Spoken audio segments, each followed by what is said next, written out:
I still remember the first time she walked through my front door. It was one of those Carolina mornings when the light comes in soft and gold, and you can almost fool yourself into thinking everything's going to be okay. My name's Marcus Bennett. I'm 35, a single dad raising twin girls who are louder than a marching band and sweeter than Sunday pie. 3 years ago, their mom passed from a sudden stroke, and since then it's been me, a coffee pot, and a whole lot of trial and error. I'd gone through 6 nannies in a year, some quit, some ran. Nobody lasted more than a few weeks with my girls. Then she showed up. Said her name was Claire Monroe. Wore simple jeans, a denim jacket, no makeup, hair tied back. But she had this calm energy, like she could walk into a tornado and make it hush. She knelt down right there on the rug and started humming a lullaby I'd never heard, some old Corsican song, and my girls stopped fighting over crayons like somebody hit pause. They stared at her eyes wide, and in that moment I thought, Lord, maybe we found our angel. I didn't know then that Claire was hiding from a world bigger and darker than mine. I just knew she was kind, and my kids needed kind. First few weeks, she transformed my house. Healthy meals on the table, bedtime stories that weren't just stories, but whole adventures acted out with silly voices.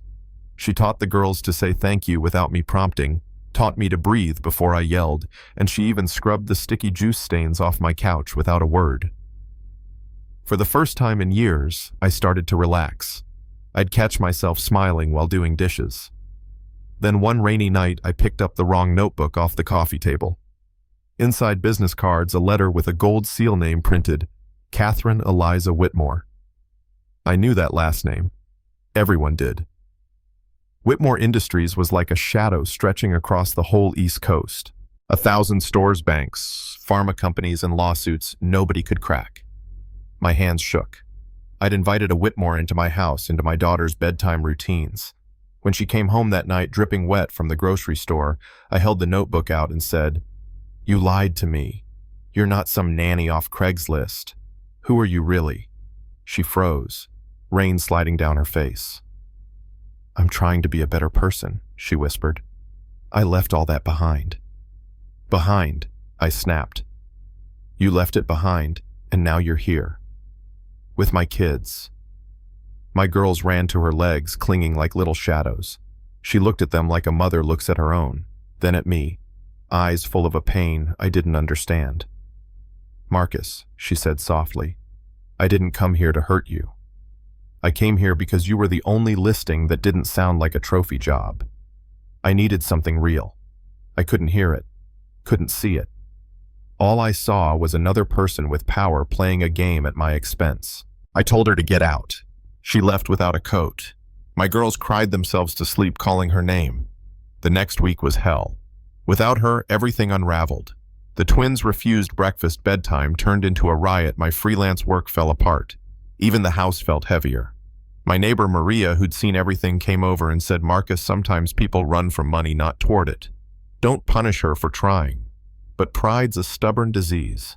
I kept telling myself I did the right thing, until the black Lincoln started parking across the street. 2 men in suits came knocking one evening. "We're looking for Catherine Whitmore." One said, his smile too sharp. "She's got some company property." I said I didn't know where she was. The other one leaned closer, whispered, "Nice little girls you've got here. Would be a shame if..." And I slammed the door before he finished. My hands were shaking so bad I could barely lock it. That night Claire came back. She looked different, dark circles under her eyes, a tremor in her hands. "They're coming for me," she said. "And for you if you don't let me explain." My girls ran to her sobbing. I stood there in the doorway, torn between fury and relief. "Why'd you drag us into this?" I hissed. She told me everything. Her father was launching a new drug line, pushing it through without proper testing. People were dying quietly. She'd tried to stop it. He threatened to cut her off, so she ran with evidence. She thought hiding as a nanny in some random town would buy time. She didn't count on loving the kids, or me. I felt the room spin. "You should have told me. You wouldn't have believed me," she said. Outside the window, headlights paused too long. The suits were circling. That was the moment something shifted in me. I wasn't just a tired dad anymore. I was a man with a line drawn. I locked the door, pulled the blinds, and said, "Okay, we fight this together. We made calls. My old friend Derek, an investigative journalist, agreed to meet us. Maria found a doctor willing to testify, Dr. Ruiz, who'd lost her job for speaking out. We planned like soldiers. When Claire tucked my girls in at night, I'd sit at the kitchen table with maps, burner phones, notes scrawled on napkins. Every noise outside felt like a countdown. One dawn, we packed the girls off to Maria's and hit the road for Atlanta to meet Ruiz. It felt like a low-budget spy movie, changing cars at gas stations, switching phones, scanning mirrors. Twice an SUV tailed us, once we ducked into a church just to lose them. Claire kept apologizing. I kept driving. By the time we reached Ruiz, my heart felt like a live wire. Dr. Ruiz handed over files, thumb drives, recordings. We sent the first wave to Derek. Within hours, hashtags exploded online. Whitmore Truth Stop the Drug. Cable news picked it up. My phone buzzed nonstop with threats, bribes, fake job offers. Then one night a package arrived, a photo of my twins at their school bus stop, red X drawn over it. No note. I sat at the kitchen table staring at that photo, Claire trembling across from me. "They're not scaring us off," I said. "We go bigger." We arranged for Ruiz to testify live on a streaming broadcast with Derek moderating. The morning it aired, millions watched her name, names, dates, trial results. That evening, as we hid in a church basement, the suits came. Heavy boots above muffled voices, then the clang of the door being tried. Claire whispered, "We have to go." We slipped through the storm drain behind the furnace, knees and hands scraping on concrete water, splashing heartbeats loud as drums. When we emerged in the alley, rain washing over us, I knew we'd crossed a line we couldn't uncross. We drove to an old farmhouse Maria's cousin owned.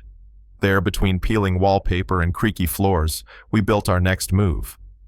Claire cooked soup for the first time in weeks. My girls laughed again, unaware of the war swirling outside. At night, Claire and I would sit on the porch watching lightning over the fields. She'd say, "I don't know how this ends." And I'd say, "We're still standing." That's a start.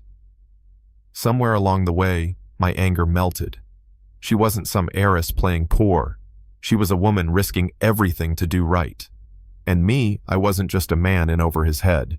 I was their protector, her partner, a father with more fight left than he thought. We haven't toppled her father yet. The lawsuits, the investigations, they're just starting. We're still in hiding, still checking the locks twice. But there's something about looking a billionaire's empire in the eye and saying, "Not today," that changes a man. I can see it in my daughters, they sleep easier now. I can see it in Claire. Her hands don't tremble as much. I don't know how our story ends. Maybe we win. Maybe we just make enough noise that someone stronger takes over. But I know this, I'll never again believe that people with money automatically win and people without automatically lose. Sometimes all it takes is a man with 2 little girls and a woman who's tired of her own last name. And if you're sitting there wondering if you should take a risk, speak up, walk away from something corrupt, listen to me. It's scary. You'll lose sleep. But you'll find out who you are in the fire. We did. Now I want to hear from you. Have you ever seen someone walk away from power to do the right thing? Have you ever stood up to a person or a system bigger than you? Drop your story in the comments. Tell us where you're watching from. Share this video with someone who needs courage today. Because the fight for justice, dignity, and truth doesn't happen somewhere far away. It starts in kitchens, in playgrounds, in small towns with people like us, deciding enough is enough.